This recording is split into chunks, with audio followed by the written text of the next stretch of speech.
Hello. Welcome to the Skeins of Dreams Knitting Podcast. I'm Megha. I'm also known as Skeins of Dreams on Instagram and on Ravelry. And by popular demand, my mom is here with me again. Mama, do you want to introduce yourself? This time with your name. Last time we didn't tell them your name. No, I'm known as Megha's mom and Aditya's mom. No, but introduce yourself by name this time. Hello all. I'm Megha's mom and my name is Manjula. And it's so nice to reach you all. Last time after the podcast, I was going through all the comments. Thanks for all those comments. I'm very glad to see you all again. So I'm going to put her name on the screen below. But yeah, thank you so much for joining us. If this is the first video you're watching, this is not a regular episode. My mom's visiting me from India and she has been here for a few months now. So this is the second time I'm bringing her on the podcast. So, and if you're a returning viewer, thank you so much for sticking with us throughout my podcasting journey. Thank you so much. So today as you can see, we are dressed in very traditional attires. Mom, do you want to say what were we up to? Why are we dressed like this? Okay, so July 4th being Independence Day here, Megha had a holiday. So I requested her to take me to the Pittsburgh SV temple. So we planned to visit the temple in the morning. So we went there and that's why we are dressed like this. So we woke up in the morning and the first thing we did, we got ready and we went to the temple. There is a very famous and very popular temple here in Pittsburgh, and it's a bit of a trek from our house here, but I mean it's not too bad. It's about 45 minutes drive if there's no traffic. So yes, this is the second time we went during this visit of mom's. I usually don't end up going to the temple on my own. It's only when mom visits is when she comes along with you. Yeah, so we went to the temple, we paid our respects and we came back, and then I was like, okay, since we got dressed up and we did something you are interested in, now we have to do something I'm interested in and record a podcast wearing our saris. Yeah, so you can so that's why we're dressed like this, but it's a holiday, so you thought we'd record and talk about knitting, right? So do you usually wear saris in India? Yes, I always wear saris whenever I'm going out. So this is normal for you. It's special for me, but it's normal for you. Yeah, so these are like kind of traditional clothes, but you see people wearing saris all the time in India, so nothing special if you're there, but definitely special for me because I don't get to dress up traditionally unless there's like an occasion or something, so happy to do that today. All right, so I started talking about all these things, but we are here to talk about our crafting, and mom has definitely been busy since she last spoke to you, and she's finished one project, she's working on 3 others, and I just realized you didn't bring the one that you're currently working on. So okay, while I'm talking, you can go bring that, but let's begin with finished objects. I don't have a finished object, but mom does, so she's gonna talk about what she finished since last time. Okay, I'm not very good in introducing the yarn and all that. Oh, that's okay. Yeah, we'll figure it out. Yeah, so this is the one which I had finished. I picked up this design from the YouTube, and this yarn Megha had given me when I came here, and she asked me to find out a design and do it. So I have done a summer poncho, like a poncho. Like it's joined under the sleeve. This is the armhole, and then it's joined on the side, and then it's actually knit in 2 flat rectangular panels, and you join the back, so you seam the back, and then you seam the sides, so you have armholes here, and then you can just wear it over whatever you're wearing. Because we're dressed like a little not knitting, like, you know, not conducive to show our knitting. So I'm gonna put a picture of mom wearing this poncho that I took of hers by our clematis outside. So that I really like that photograph, so I'm gonna put that here. This yarn is Cascade Cantata. It's I believe it's 75% cotton, some wool, and then some nylon. Maybe I may be wrong, but very, very fun yarn to work with. It has like a central tube of cotton, I believe, and then the wool fibers are sort of blown in, so it's one of those yarns, and it has a beautiful stitch definition. This is actually crochet. She has crocheted. Mom crochets. I keep saying knitting, but yeah, mom crochets, I knit most of the time. So yeah, so she finished this poncho. Looks really nice on her. I'm gonna put a link to the pattern. It's a free pattern online, and so there's a YouTube tutorial that goes with it, so you can check out the video if you'd like. I remembered the name of the designer until like last week maybe, and then now I can't remember, but yeah, so it turned out really nice. I think she's pretty happy with it, and because it's so much cotton, I think you'll be able to wear it in India without any issues. So yes. Yep. So that's the only finished object for today actually. I don't have anything finished, so we'll move on and talk about something else. Oh, actually there's a second finished object. I forgot about that. So this is another summer top in crochet, which I did, and Megha gave all the colors she had, and I tried to do the chakra colors here, so you can see, and each color has a meaning. So hold on. What is a chakra? Chakra are basically the energy centers in our body. Okay, so you're saying that each of these colors is associated with a chakra? Yes, in our body. Okay, so I gave mom a bunch of the like stash yarn I had, which I didn't really have any plans for, and she got really excited because she quickly recognized that they resemble the chakra colors. So how did you get involved in the whole, what made you see the chakras as the first thing you saw when you saw the colors? Okay, so in India, I'm associated with an academy, and my mentor, Dr. Mani Pavitra, has taken a session on chakras, and she introduced us to various chakras and the mudras associated, the colors associated. So that class happened just 1 week before you gave me this yarn. Okay. So I could easily relate to the colors and try to associate this project with that. Yes, so you also used the word mudras. What are mudras? Mudras are basically hand signs. So this is a mudra, this also can be a mudra. So mudras are basically sign. Okay, all right. So what is this academy you're associated with? What do they do? Okay, I joined this academy, Fortune Academy, to get trained under Dr. Mani Pavitra in stock markets, which I am very much interested in. So right now she is mentoring on how to take my profession to a next level. So she is my mentor. Yep. And for people who have not watched the previous episode, what is your profession again? So I have been a math teacher, and now I am a freelance teacher. I work with students in India. I have students in the US, UK, Canada, Middle East. So I teach globally. So mom has like her own sort of academy where she takes math, she tutors math.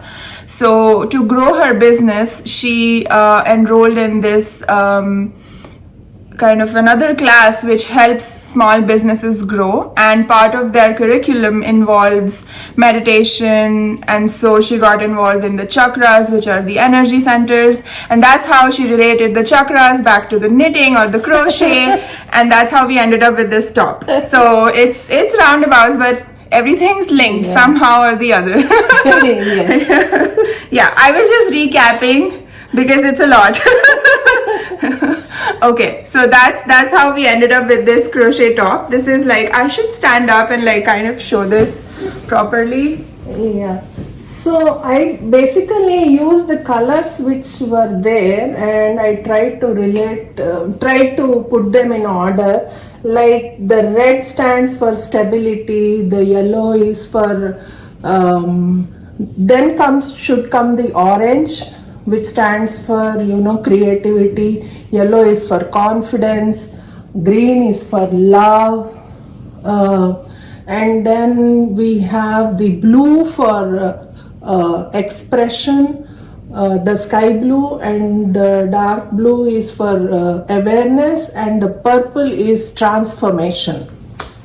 I had no idea about all this. So you also got a crash course on the chakras the same time I did. So this is basically like 2 squares. The front and back are the same, and she has seamed them at the sides. So it's a fun top. I don't think we've taken a picture of you wearing it. No. I suggested that she should wear something white, like a white t-shirt with a white like pants, Indian, like the harem pants almost, and then wear this on top. That would be really nice.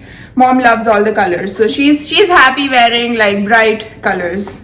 So this is mom's own chakra top basically. So that's what you crocheted. Yes. Second finished object. This is another project which is ongoing. I want to basically make a jacket with the granny squares. Again, these colors Megha had given me, and this is linen. This is a cotton. This is Cascade Ultra Pima, which is 100% Pima cotton. So she made all these tiny squares. This is Ultra Pima held double. So she's holding it double, making tiny granny squares and then joining them together. And soon she realized that granny squares end up in a lot of ends to weave in. And so she's like kind of become slow on the project, and I'm like, what did you expect? You can't make pretty things without doing all the back work that goes with back-end jobs. Yes. So this is happening. It was happening faster in the beginning, and then when she started joining it together, she slowed down on it. It is going to be a heavy jacket though, right? Like you can feel the weight on it. It will be warm also. If you like lose interest, just make it a square and put it on your table as a table runner, because this is cotton. You can wash it, so you should be able to use it as that as well, so it won't go wasted. We can always make something else out of it. Yes. Yeah. And I'm realizing you have been weaving in ends on both sides. You can't do that. Which side is the front then? No, there are few mistakes. You have to. Like this one, I tried to do along with this, but then by mistake I did this one. So she has ends on both sides. And then this, I don't know what this is. She's been knotting colors together, and I'm telling her she shouldn't do that, because I do not. I see the knots and I get irritated, and I'm like, that's not how you do. It's not neat. And why are you knotting colors together? It's okay.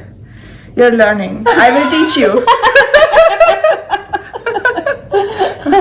So this is another crochet project on the go. So it's a work in progress. Hasn't been finished. So I think that is everything she brought, but there's more. I'll talk about my projects and you can go bring yours. All right. So I have a few things to talk about as well. I have been knitting away as always. The first thing I want to talk about, and I'm just this is not normal, right? Recording a podcast wearing a sari is not normal for me, so I'm just struggling with, okay, I think I'm good. Yeah. So last time I showed you a swatch for a sweater for Baljeet, which I was just starting, and this is a test knit for Marina Skua, who is a designer, yarn dyer, podcaster from the UK.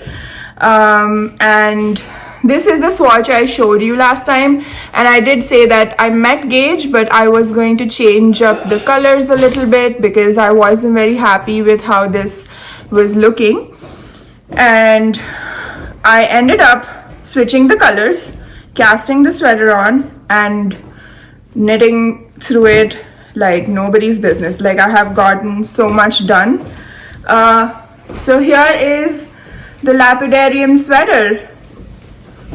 I changed the colors. I used light gray instead of the white, and then I switched the placement of the green and the yellow, and I think I'm super pleased with how the yoke is looking. It's a beautiful pattern, very simple design, very lovely. And then I have this bright blue for the main color, and I'm super pleased with how this is looking. Baljeet has tried on the sweater. He really likes it as well. So this will get done. I think the deadline is like 5th September or something, so I should be done by then, no worries. I'm really pleased with how it's turning out. The green and the blue are Cascade 220 heathers. I think the green is called Silver Spruce Heather and the blue is Midnight Heather, I believe. The light gray is the Fiber Company Cumbria, which I had in stash, and the yellow or the bronze is Blackberry Ridge Woolen Mill dark bronze, I think, in their sport weight. So the rest are DK. The Blackberry one is sport, but it's like a very woolly wool, so it's kind of lofty, so I was able to get the same gauge with it. So the sweater is looking really nice. I'm very happy with how it's turning out, and Baljeet likes it, so that's always a win. Yeah, so that is the progress on my lapidarium. Then I had also shown, and of course I'm in the middle of a row always. Maybe you can talk about yours while I complete this row, and then we'll go back to my work in progress. Okay, so I started doing another project, which is a baby blanket. This wool again Megha has given me, and there is another color which I'm adding in between a few lines, giving it a border, giving it a bright look. So this is a baby blanket which I have started, and I've just completed just 25% probably. So do you know what this stitch is called? We'll have to look it up. Yeah. Actually, this is the wrong side. This is the right side. Yeah. I think you like the stitch because it's very dense. Yes, and for a blanket, it will be. I think it will be warm. Yeah, it's a lovely stitch. It's a dense stitch, which usually in crochet sometimes you feel like there's a lot of like gaps or holes in it, right? Yeah. So she's enjoying it, but the moment she showed me the stitch, I told her this will take a long time. Yeah, it is taking a long time, but I'm loving the stitch actually. Yeah. Okay, show the ball of wool to show what wool it is. I think it's Rowan Superwash 100% wool. I got it in a D stash. Yeah. Yeah, you're right, Rowan. So it's Rowan pure wool superwash worsted. So that's the gray, and the orange is just like a red heart or something like that I had in stash. So I thought it'd be cute if she put some bright stripes in the gray baby blanket. So that's another work in progress. Yeah. And so I think those were all your projects. Yes. You're free to work on something while I talk because I have a few things to talk about. Okay. Okay. So I showed you a baby blanket I was working on for my neighbor's nieces. My neighbor recently had twin nieces, and she asked me if I would make them a baby blanket each. And I think I showed this last time. I picked the Log Cabin Spectrum blanket by Pearl Soho, and I started it in Cascade Ultra Pima 100% cotton, held double. So this is what it looks like now. The purple at the bottom, oh actually I'm showing you the wrong side as usual.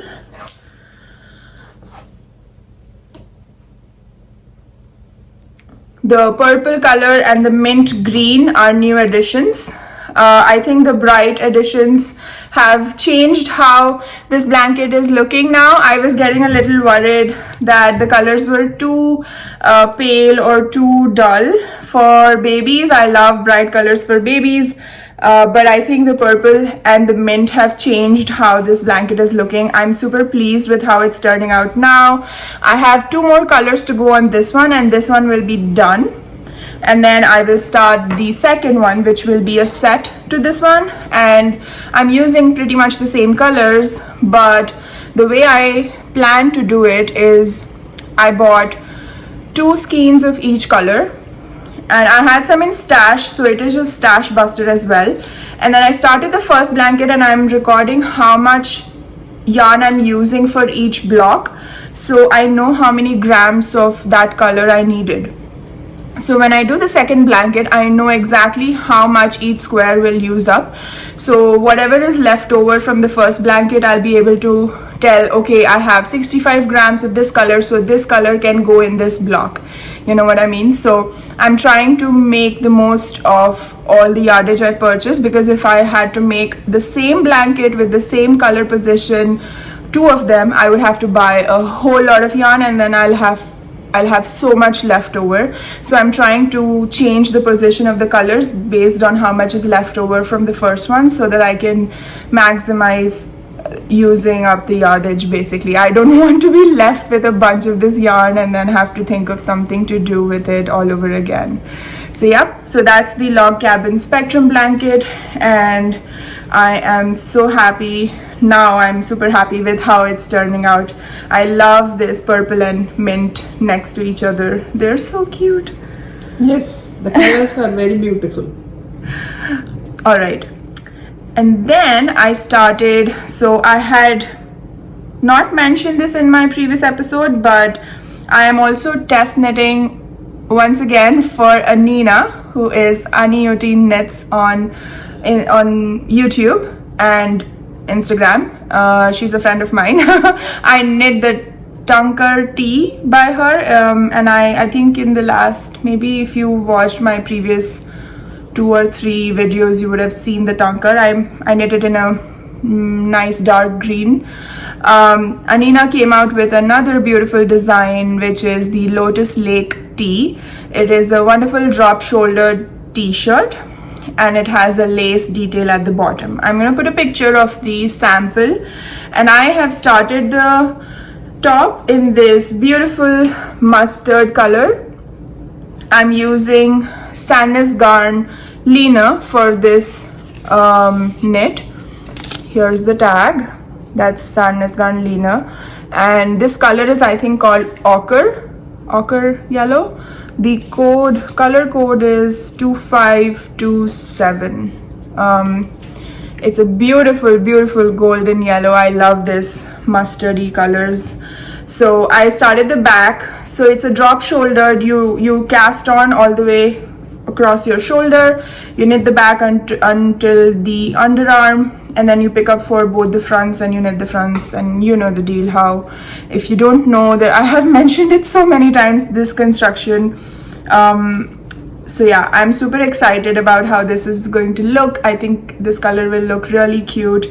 I want to wear this on dresses, so I'm hoping to make it the right length once I start doing the body, I'm gonna keep trying it on over a dress, and then I'll see what length, because if I have to wear it on a dress, it has to be shorter than what I usually end up making, the length of tops I make to wear on my jeans. So yeah, so that's another work in progress. I have so many things to talk about.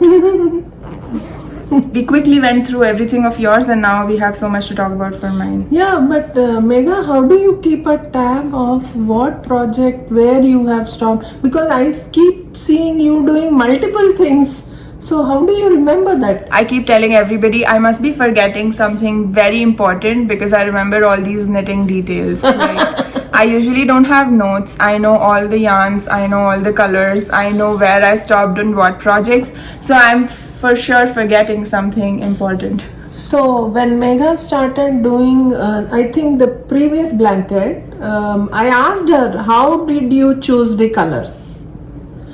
Because she would go and get the colors. So I asked her, how did you choose the colors? So she says before doing a project, she actually visualizes the entire thing in her brain, and the color combination is already set. I think that visualization is a great thing and commendable. I didn't. She makes it sound fancy. I have not done anything particularly fancy. I just spend hours and hours thinking about knitting. So that's that. These are all the results of all my time that goes into looking at knitting projects, or thinking about knitting projects, thinking about yarn. So yeah. Did you speak about the previous one you had started, where you were using the light colors, the pastel colors? I did. I think I showed it in one episode, but then if I have not been working on it, I don't show it every single time. But I have shown it. A few episodes ago, there was a crochet blanket. I'm kind of doing it like a color gradient. So yeah, that's the one she's talking about. You've already seen it if you've watched my few episodes in the back, but I have not worked on it because I started working on this baby blanket, and I can't work on multiple blankets at the same time. I will never get any of them done. So and this one is almost like a commission, because my neighbor's gonna she said she'll pay for the materials. I mean, I just asked her for the material cost, so it's kind of a commission, and so I kind of want to get it done quickly and not have them wait for really long to get their blanket. So the next project is just a simple sock I had started, and I think I showed it just about when I started. So this is the sock. I just finished the heel flap and gusset, and now I'm knitting on the foot. So just about turned the heel, and I'm loving how these are looking. I did a flat rib, so 3 pearls, 3 knits and 1 pearl. So that's what this is. And then this is the ball of yarn. A lot of people showed it, like I think I showed this. This is called Paint Sock, and the company is Lane du Nord. It's an Italian, I think it says made in Italy, but I don't know if it's Italian. But I found this in my local yarn store, and so that's what I'm knitting on. So the sock actually gets knit on only when I'm traveling or at work and I take a short break for lunch. So that's when I knit on the sock. So, but I'm surprised I got that much done. I'm kind of getting my sock mojo back, and I used to be able to knit like 1 sock in a month or something, one pair in a month, but I have been doing less of that. But I don't mind, even if I get like 3-4 pairs done in a year, I'm happy with it. Yep, so that was all my knitting. I will briefly talk about some spinning, because Tour de Fleece has started. I didn't know about this. I believe it's like 21 days in July where you're spinning and then you're measuring how many yards you've spun. I may completely be mistaken. I got into it when Casey from Young Folk Knits posted about it on her Instagram, and we actually have a team who's I think we're all like doing it together, spinning together, and then we'll measure cumulative yardage, I believe. I don't know. We're just doing it for fun, so we don't feel like we've missed out on something. So we're not like the serious spinners in that group. At least I'm not.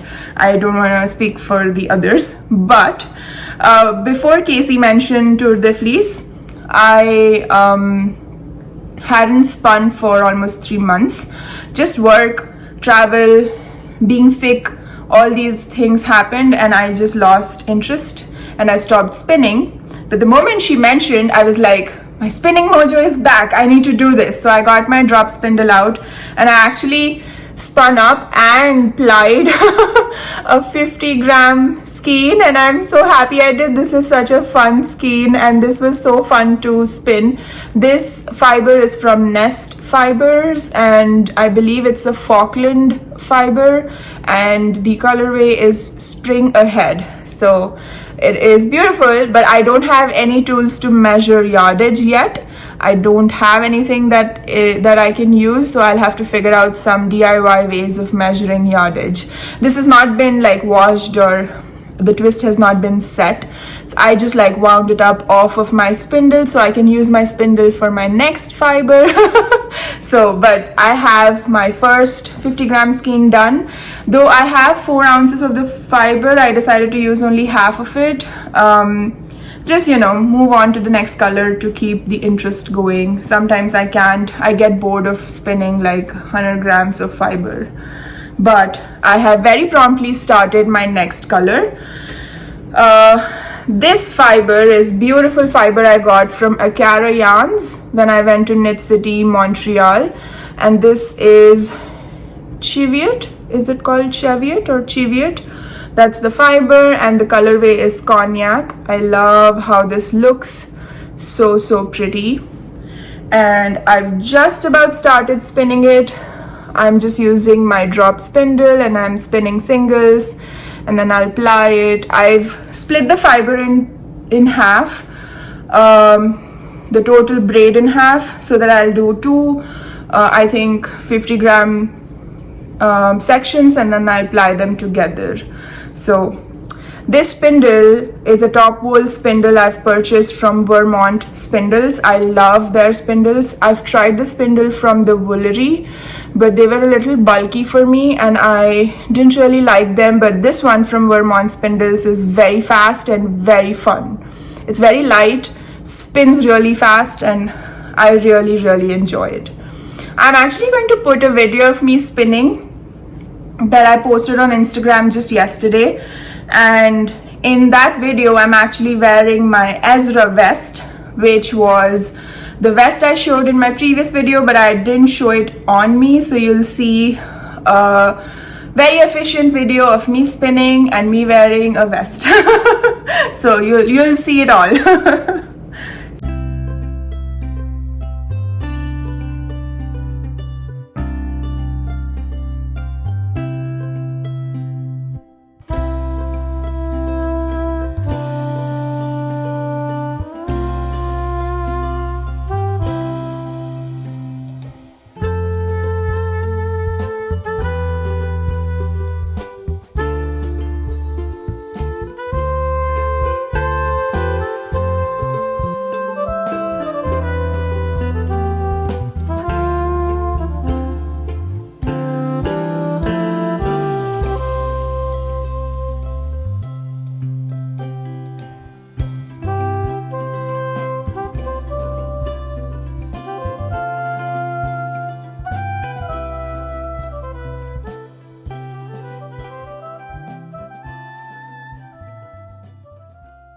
So yeah, so that very quickly was everything I'm working on. I know we just like powered through this, but I feel bad just making mom sit and not talking to her while I'm talking all about my knitting and spinning. No, but I'm enjoying hearing about all this, which I don't remember even about.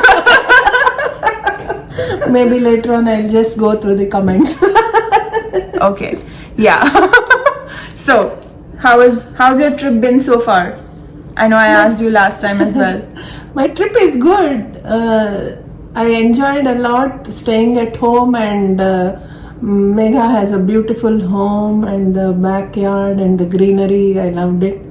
I think we will be traveling a little bit next week.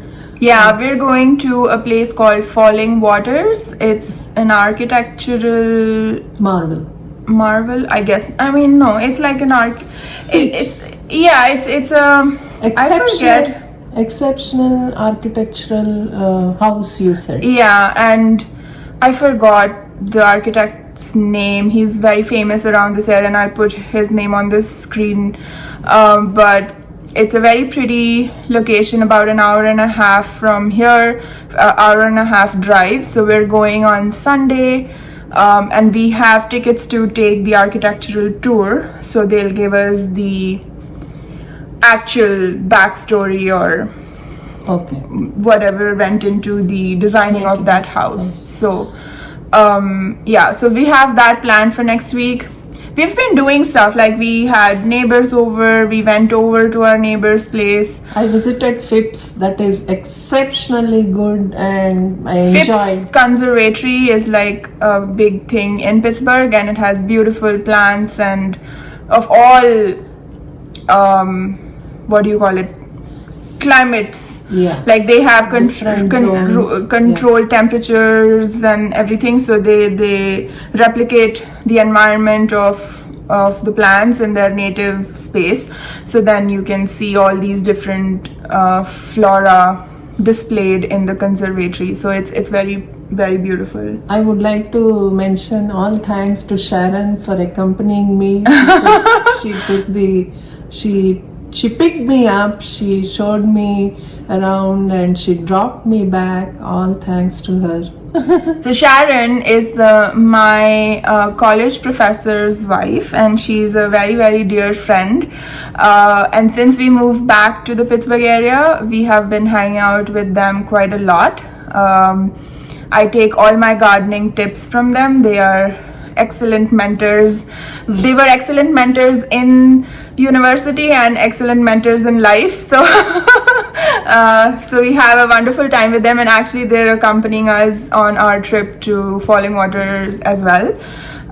So yeah, we keep hanging out with them. So I was on a trip and I was very busy traveling, like I mentioned. So Sharon very graciously took mom to the Phipps Conservatory. So she had a really nice time over there. Yeah, so we'll meet them again on Sunday. So that's pretty much what we've been doing. And you are usually busy with classes all evenings. During the day I'm busy because I'm working, and over the weekends we are busy because we are just resting from the week. Because of the time difference, all my classes which I normally take in India in early hours are taken in the evening. So because of the time difference, this has happened. Yeah, but that's okay. I mean, we got to spend a lot of time with you, so that was good, because our trip to India was very short and we didn't have enough time to just, like, I feel like the best way of spending time with someone is sitting in the same room even if you're not talking to each other. Can you imagine Megha not talking? Yeah, I have always been the talkative one, so that's, yeah, me not talking is a surprise. If I don't do that, people are shocked. Do you think I still talk the amount I used to talk as a kid? No, not at all. So when I first saw Megha's podcast, I felt as if whatever she has been asked not to talk is now coming out as a podcast. So, this is more focused and you are relating to your topic. But when kids are young, they do talk. They talk a lot. So when my mom used to go to the parent-teacher conferences, the teachers would usually say everything's fine, she does well in school, but she talks a lot. Like that is always the feedback she would receive.